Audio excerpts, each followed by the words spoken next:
Welcome to Gynecology and Obstetrics Emergency EMQs. This is a very important topic for your exam, and often it goes wrong also because these need to be managed as per the RCOG protocols, and you are basically most of the times actually you manage according to your own practices, and that's where we go wrong. So it's very important that you just see this, that you know what are the protocols, how to manage this. This is very important.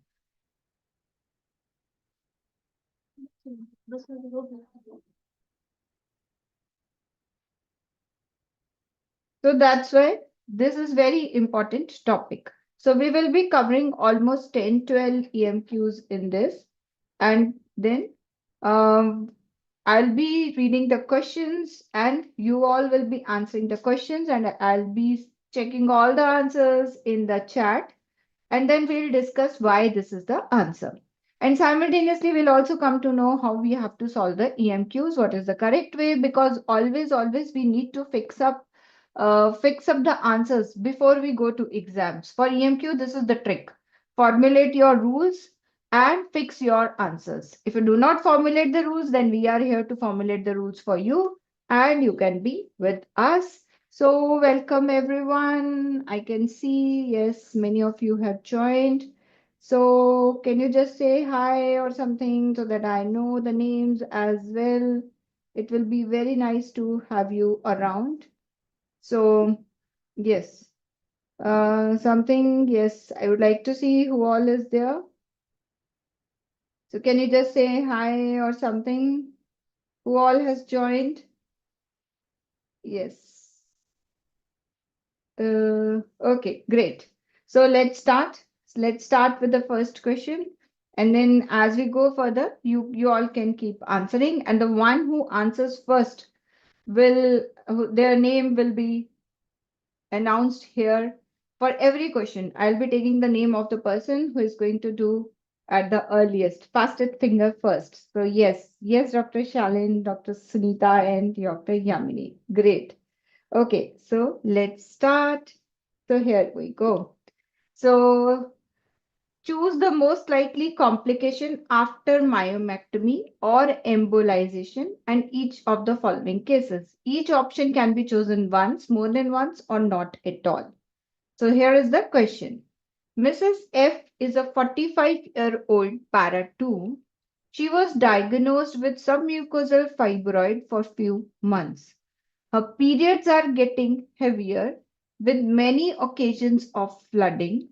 Finally, she agreed to go for the hysteroscopic myomectomy. All her preoperative investigations were satisfactory. After 60 minutes of her operation, her oxygen saturation started to drop from 96 to 70%. Anesthetist noticed also there is increasing swelling of her face and neck. He decided to intubate her, but there was marked laryngeal swelling, which forced him to do tracheostomy. So, what is the correct answer for here? Okay, the answer is already there by mistake. But anyhow, yes, I would like to hear the correct answer and why that is the correct answer. Why you think this is the correct answer? That should also be there. Yes, I could see the answers coming up now. Yes, there are two answers as of now. One is pulmonary edema, another is anaphylactic shock. Yes. Yes, I can see two answers. So anybody can write also in chat box. Why do you think M is the correct answer and why do you think N is the correct answer? And how can we differentiate between the two and what's actually happening here? So, yes. So basically, this is a hysteroscopic myomectomy, right? So these patients can go into the fluid overload. And as the fluid overload is there, then there is basically the more the fluid is there and the heart failure.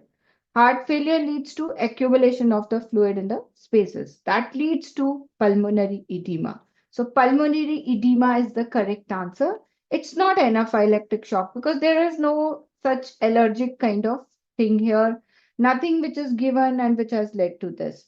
Predominantly, it is hysteroscopy which has led to the fluid overload. And this fluid overload has led to pulmonary edema. So that is the correct answer. Yes, and this is the case of fluid overload associated with hysteroscopic myomectomy. The clues in the question are low oxygen saturation, swollen face, and the difficult intubation due to laryngeal edema. Pulmonary embolism is a possibility, but edema is more likely with the hysteroscopy. The hysteroscopy, the procedure which is mentioned here, is itself a clue to this. And it's a very important tested point, that is fluid overload in hysteroscopy. How much is the limit? When do we stop? These all are exam related questions. For hysteroscopy, this is one very important point. And who is the fastest finger first? That is Priyam 5771. That is the fastest finger first. Okay, great. Yes, good evening. Very good evening, everyone. Okay, so let's move on to next question. So Mrs. R is a 22-year-old para zero who is originally from Nigeria. She was admitted to the accident and emergency department because of sudden collapse. On examination, she was extremely pale with a pulse rate of 123, blood pressure of 87 by 54. On abdominal examination, uterus was not palpable, abdomen was soft. Internal examination revealed fetal head-like structure low in vagina. The pregnancy test is negative. Now, what is the possibility here? What is the possibility here? So what is happening here around? Yes. What is the reason and what is happening in this question?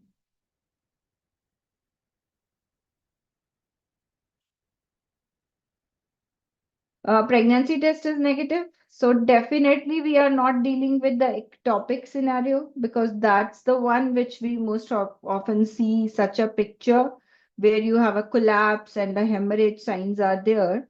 But this is not that. So what is this? This is basically a fibroid which has just come out in the what is there, but it is, says that fetal head-like structure low in vagina. Now what we can do in this case basically, so yes, it is fibroid which is in the vagina. It's basically the prolapsed fibroid. Now what we can do for this, what is the correct answer to this question? Yes, yes. F is one option. That is examination under anesthesia. What else? What else? What else? What else? Again F, another F. Yes. Then comes M. Okay. Okay. So we have got F and M, two options. Any more options? I'm looking for more answers. Myomectomy. Myomectomy is only not an option. There are different options for myomectomy, so you have to choose which one is the best. Again, F. So I have got F, M, and another is myomectomy, but myomectomy is not an option. We have to choose the options from here. So again, F, M. Okay. So because it is vaginally prolapsed, right? So we can just remove it vaginally. So that procedure will be vaginal myomectomy. Okay, so the correct answer to this question is vaginal myomectomy. It will not be only examination under anesthesia because you will have to remove the fibroid. Okay, so if it is a pedunculated fibroid, which is just coming in the vagina, so you can do the vaginal myomectomy. So vaginal myomectomy is the correct answer. Okay, now coming to the next scenario, and who is the fastest finger first for this? Dr. Sunita Yadav. So 3 cheers. Very good. And let's go on to next question. So Mrs. F is a 48-year-old para 2 who is admitted to the surgical ward because of acute intestinal obstruction of unknown cause. Apart from a history of fibroid uterus, there are no other surgical or medical problems. The surgeon has asked for gynecology input, even though you thought it was very inappropriate referral. On abdominal examination, the uterus was 18 weeks in size, the abdomen was distended and very tense. MRI scan has confirmed the presence of 16 centimeter fibroid deviated to the left with the loops of distended bowel around it. What is the most appropriate management for this patient? 18-week size uterus, abdomen is distended, very tense. MRI scan has confirmed the presence of 16 centimeter fibroids deviated to the left with the loops of distended bowel around it. Now what?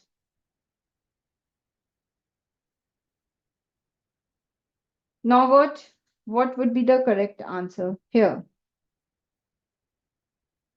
So that will be now in this case, of course, you have to do the myomectomy. But what kind of a myomectomy will be there in this particular question? So because it's a 16 centimeter fibroid, right? A big fibroid, which is causing the distension, deviated to the left with the loops of distended bowel around it. Pressure symptoms are also there. So definitely needs removal, and we will need to do the open myomectomy. So laparotomy and open myomectomy would be the correct answer. So answer is the C. C option is correct answer. And once again, the winner is Priyam 5771. That's great. Okay. So claps because you have got the second answer, fastest finger first. So here is the applause for you. The third question is Mrs. LJ is a 28-year-old para 3. She had a Mirena coil inserted with antibiotic prophylaxis in a family planning clinic 8 days ago. Since that day, she has been having very severe pelvic pain. She wants her coil to be removed, but her family doctor said to her that she should preserve for a few more days because pain can sometimes happen after coil insertion. What we can do now? What to do now? What is the most appropriate management at this point of time? Okay, so C option, is it bowel injury? What else could be there? She is having a severe pelvic pain after coil insertion. So what could be the possible things? Again, C option. So, okay, C goes with the bowel injury. There, what else? What else? What else? Looking for more answers, waiting for more. B, okay, reassured, normal, okay. Then it is I, that is urinary retention. Then it is K, coil perforation. Okay, okay. There is K, I, B, C, ruptured ectopic. Okay. So basically, let's talk about the correct answer. So what is happening around? What can happen after this? So either there is a coil perforation. See, bowel injury will not directly occur. First, the coil has to perforate the uterine wall. It will go inside. Then only it can lead to further injury. This is not suction evacuation. Anyway, anything in the uterus need to first perforate the wall and then only it can go on to the bowel. Secondly, of course, it is not reassured because it's already mentioned that she is such a severe pain that not relieved by the medications, and also they have also ruled out the infection because they have told you that the antibiotic prophylaxis is already given. So by telling that the antibiotic prophylaxis is given, they have ruled out chances of infection. So another thing is because it's a severe pain, she want to get her removed, and also her doctor has already told that this can happen after coil insertion. So that means they have ruled out the reassure part as well.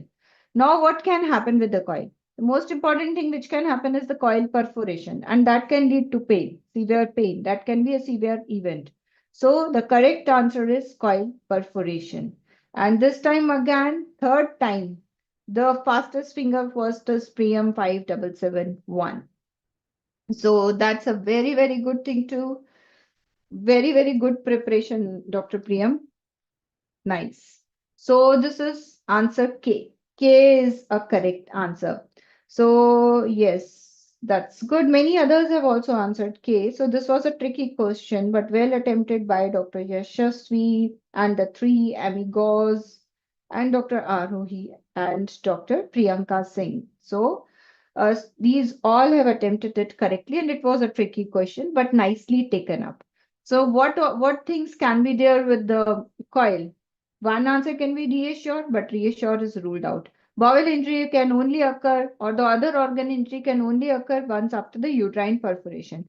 Toxic shock syndrome is another, but there is no fever mentioned here. So therefore, K is the correct answer. If you feel EMQs are different, then you can have a taste of EMQ shorts in our course, because we have created a very, very short EMQ shorts, which are basically like the Facebook, Insta Reels, or the YouTube shorts for each and every EMQ topic, and you can revise in 5 minutes those particular topic. And this is how you can revise any module in just 30 minutes. So very quick and very quick and clear revision of the EMQs. You can mark what are the answers, and you got to know. And I think many of the students are also here, those who are already going through the EMQ shots. If they want, they can write in the chat box also how they feel about the EMQ shots, because EMQ is a big pain point. So I will be going to, yes, Dr. Shalin, you loved it, right? So you are always awesome. Thank you, Dr. Yamini. Thank you. This was a short session, and we'll keep on doing such small sessions to make EMQs further more easy for you. Thank you. It was a good session. Thanks, ma'am. Excellent. Enjoyed. Thank you so much. Thank you so much for joining in and staying till the end. I'll keep doing the sessions. You can also tell me know what topics particularly you want to talk about. You can write in the chat box, and I'll be happy to take those topics again in the next time. If you are still planning to join some course, then this is the one which you can actually have right now. Yes, EMQ shots are great. Yes, so that's what I was telling you, because we always go with 70% less study time, and that's the motto here. So making the EMQs as easy as to do in 70% less study time. So that's why if there are any students who have yet not joined, although I can see many of our students already, but if those are there, then right now we are having the pre-result booking offer going on. You can scan the code and you will get access to everything, including the great EMQ shots as well. And you can have a complete access. And the most important thing is pass with us without reading the guidelines and without reading any books, guidelines, or any other question bank except our website.